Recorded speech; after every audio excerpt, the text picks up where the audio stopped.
Ekibiina kino ekina ekitabo kyakyo mu ggwanga erya America kigenda kukolagana ne Uganda mu ngeri eziwerako nga bayamba abantu ba Ssaabasajja Kabaka mu ssaza lino n'amalala mangi mu Buganda okutumbula embeera z'abantu n'okulwanyisa obwavu. Ekibiina kino kigatta abantu abali mu nsi ezisoba mu 6 nga kirafuubana okulaba nga kisitula embeera z'abantu bannayuganda naddala bamufuna mpola. Ssentebe w'abaami b'amasaza ga Kabaka Oweekitiibwa David Ssekyeru ategeeza nti enkolagana eno yakuyamba abantu ba Ssaabasajja Kabaka okwongera ku nfuna yaabwe n'obulamu obulungi.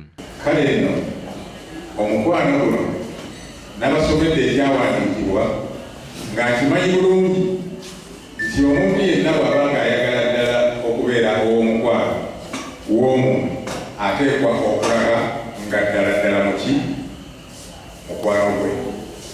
Omukwanaganya w'ekitongole kino ku lukalu lwa Africa Frederick Bombo ategeeza nti omukago guno kugenda kuyamba okumalawo ebimu ku bizibu ebigwawo naddala mu basuubuzi abasuubulira ebweru w'eggwanga. Mu nsonga eno olw'ensonga nti nno newankubadde ayinza okufuna obuzibu okutambula olwa ssente n'olwa visa, naye abagenyi abajja wano abava mu nsi ez'enjawulo betuteeka mu maka gaabwe baganyulwamu kubanga tubaako akasente ke tumuwa kakozesa okubeera nti alabira omugenyi oyo.